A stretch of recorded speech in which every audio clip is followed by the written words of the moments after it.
Hey, blessings. Welcome to another Law Enforcement Daily Devotional. As you can tell, I'm in a little bit different setting today.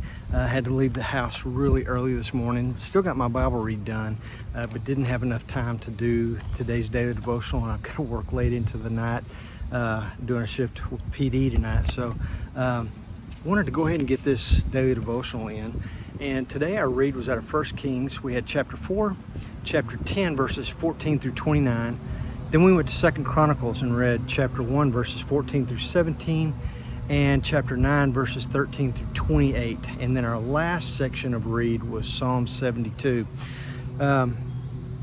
All great reads today. 1 Kings and 2 Chronicles were all about King Solomon and just the blessings God poured out on him and the promises that God had given David and Solomon about his kingship, his wisdom, and all the other blessings that God would add to them. Were kind of like today was just documentation that God is true to his word, and he blessed Solomon and the whole kingdom of Israel with all the things that he said he was going to bless them with.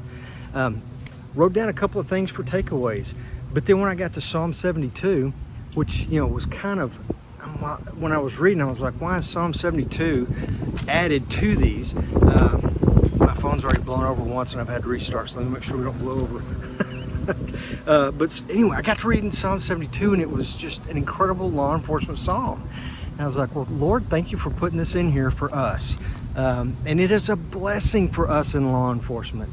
But let me get into it. Psalm 72 was written by King Solomon.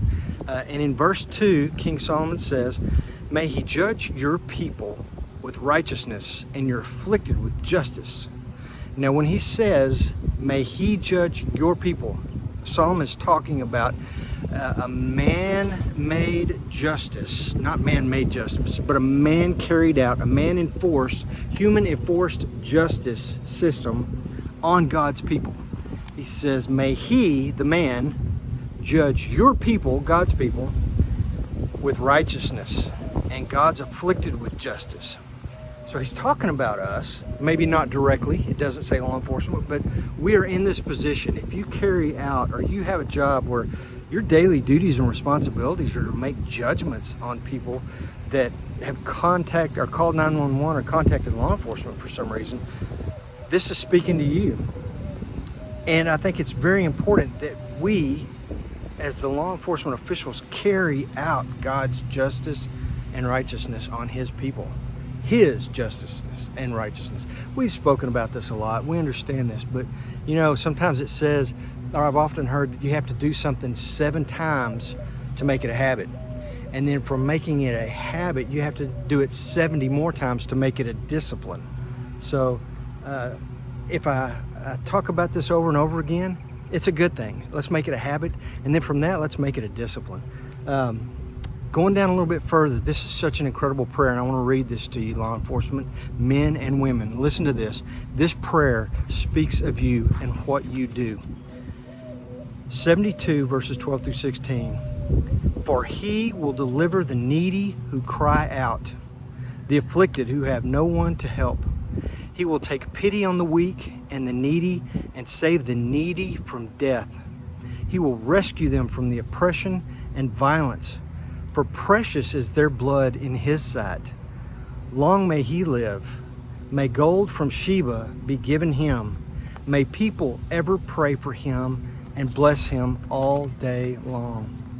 That is a prayer for you, men and women of law enforcement, who rescue the needy, who take up the cause of the afflicted and the oppressed. And my prayer is that we don't become the afflictors or the oppressors, but that we would carry out God's justice. Remember, it's on his people.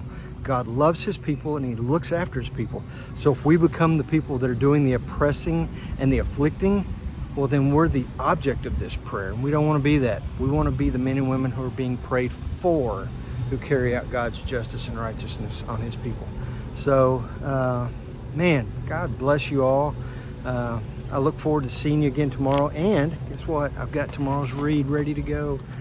Tomorrow, we're jumping out of Kings and Chronicles and we're going to Proverbs. So read Proverbs 1, 2, and 3. And I'll meet you back here. Well, maybe not right here tomorrow, but hopefully I'll be back in my old setting. But I'll meet you tomorrow and we'll do this again. You guys be safe.